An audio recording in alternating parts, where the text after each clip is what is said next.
evening. You're watching the main news on HKIBC. I'm Raymond Yeung. Here are tonight's top stories. Hong Kong ends the mask mandate, but many people decide to stay covered. The seizure of illicit cigarettes by customs officers reaches a record. And in Greece, at least 36 people were killed and 85 injured in a head-on collision between two trains. After more than 2.5 years, Hong Kong has joined the rest of the world and ditched the mask mandate. But many people on the streets chose to keep their masks on as a precaution. Maisie Mock reports. After nearly 1,000 days hidden behind masks, smiles on people's faces were finally visible. This man said he felt relieved, but he carried a mask for use on public transport, even though Hong Kongers no longer have to cover their faces while riding buses or trains. This elderly woman kept hers on, fearing infection by the coronavirus. Many pedestrians did the same. Government pandemic advisor Ivan Hong encouraged elderly people and those with chronic illnesses to wear a mask in crowded places, especially indoors. As students are not required to wear masks in school, Hong expects a slight rebound in flu or other upper respiratory tract infections on campuses. But he said this will build up immunity.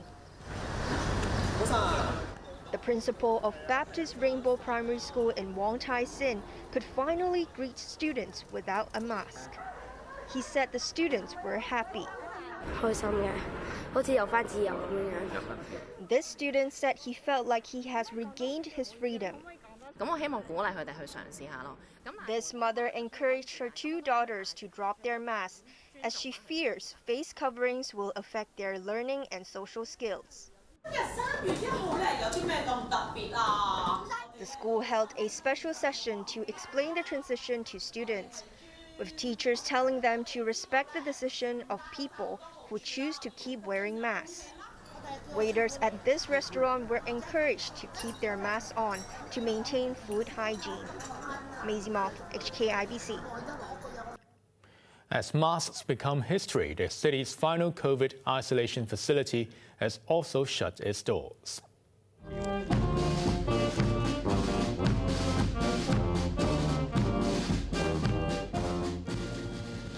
While the police marching band played On Lang Syne this morning, the Penny's Bay Quarantine Centre officially ceased operations.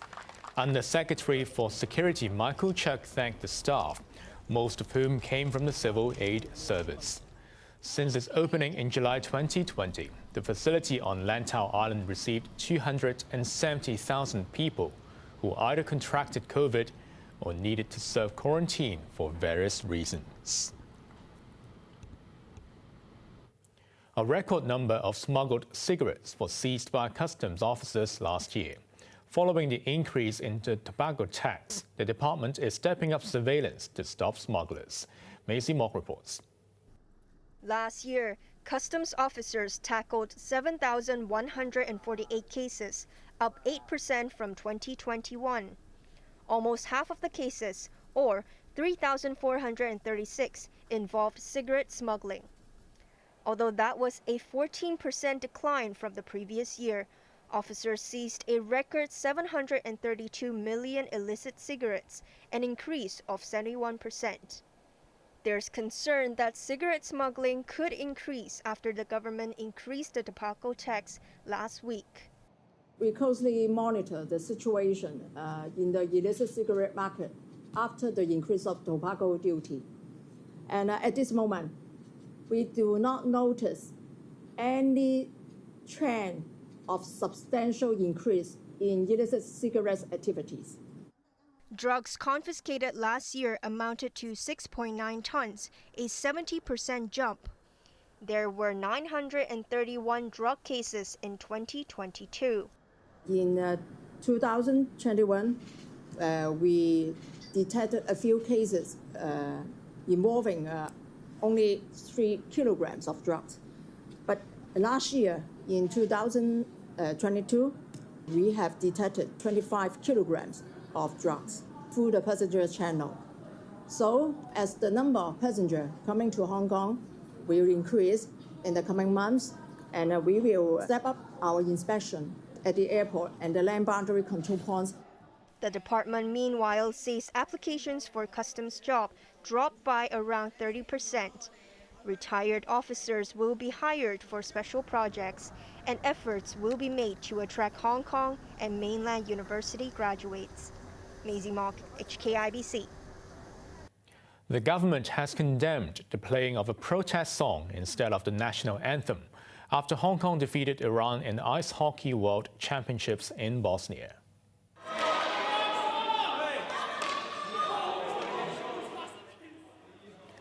About 10 seconds into the song, Hong Kong players gestured to officials to stop the recording. The correct anthem was then played. The SAR government praised Hong Kong athletes for upholding national dignity. It asked the Sports Federation and Olympic Committee of Hong Kong to investigate. Similar anthem blunders occurred during international rugby and baseball games last year. Overseas, at least 36 people have been killed and 85 injured after two trains collided head-on in Greece. The cause of the crash remains unknown, but the railway line was just upgraded last year. It was the worst railway accident in Greece since 1968. A passenger train carrying about 350 people has set off from the capital Athens last night, local time, for a journey north to Thessaloniki. At around midnight, when it was more than two-thirds into its journey, the train collided head-on with a cargo train in a remote area near Larissa. The force of the crash sent several carriages flying off the track. Some carriages caught fire. About 250 passengers were able to escape the inferno and have since arrived in Thessaloniki by bus. Many of the victims were students returning to school after a holiday. As dawn broke, the extent of the carnage became more visible. Entire sets of wheels became detached and landed at the bottom of a slope around a dozen meters from the train. Crane trucks were brought in to remove large pieces of debris as rescuers continued to look for passengers, dead or alive. The accident took place on a stretch of the railway line which was modernized last year. But railway employees had complained to local media that the traffic control system was still plagued by glitches after the upgrade. Relatives of the teachers and children killed in the U.S. town of Uvalde last year have denounced Texas state officials during an emotional hearing. This is insane. This doesn't happen in other countries. It happens in the United States of America. You allow people to have assault weapons that belong in the military. The military. These people were obliterated. And we still have no protection in our schools. Shame on you. Shame on you. Shame on all of you. The outburst, which was widely supported by many in the hall, came amid a growing campaign for tougher gun controls. 2 teachers and 19 young children were shot dead when a teenage gunman broke into their school in Uvalde in May last year. Dozens of armed police were called to the scene, but they stood outside a classroom for hours before finally shooting the gunman dead. The widow of NBA star Kobe Bryant has been awarded $29 million in a landmark settlement with the government. Vanessa Bryant sued the Los Angeles County in September 2020 after learning that graphic photos of her late husband were shared among law enforcement officers. The basketball star and their daughter were killed in a helicopter crash earlier that year. The trial for negligence and invasion of privacy ruled in Vanessa Bryant's favor, setting a rare precedent for victims who accuse powerful institutions of wrongdoing. One of Nigeria's richest politicians has won his country's presidential election. Ruling party candidate Bola Tinubu secured 37% of the vote, 8% more than his main rival. As his supporters celebrated, the 70-year-old president-elect called for political reconciliation after his opponents described the polls as a sham and demanded a fresh election. Tinubu faces an uphill battle to end economic stagnation in Africa's most populous country. He also has to tackle an Islamist insurgency and a crime wave.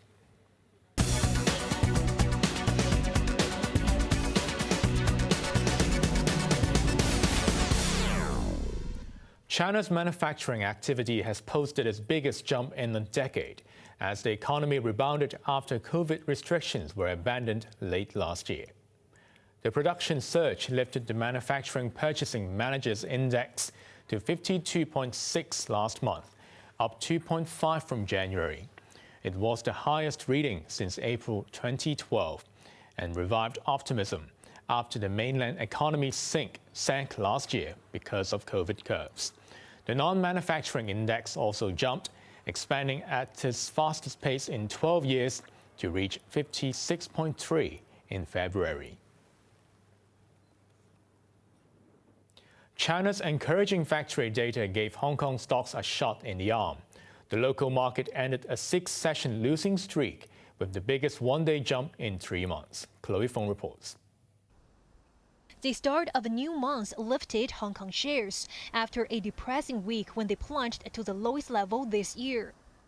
The Hang Seng Index shot off the blocks this morning and closed up 4.2%, or 833 points, at 20,619. Turnover reached over $153 billion, while the benchmark recorded its biggest one-day gain in 3 months.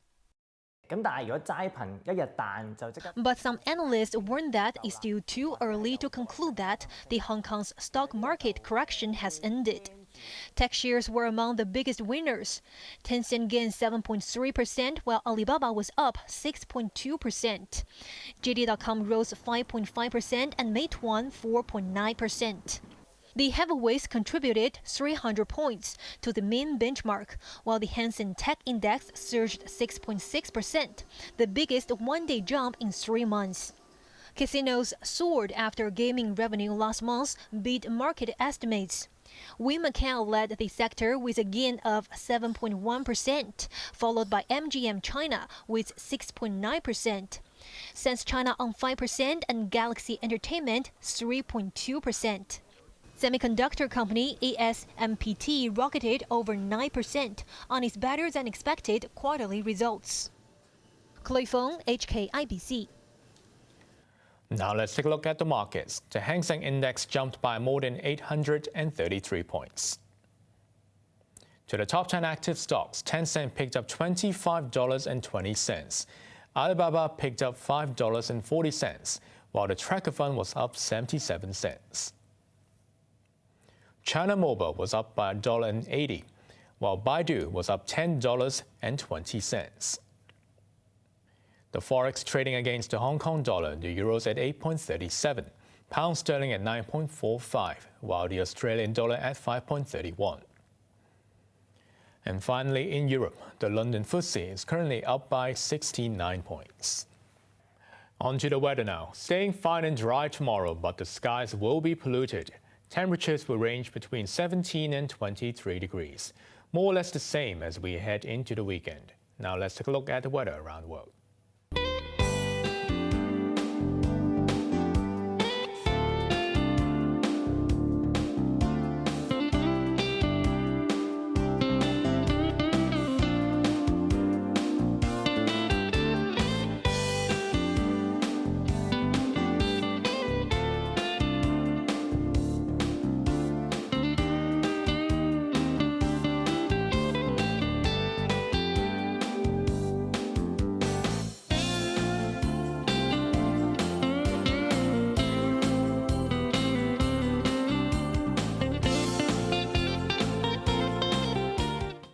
That's our main news for Wednesday night. Join us for more news at 11. I'm Raymond Yeung. Thanks for watching. Good night.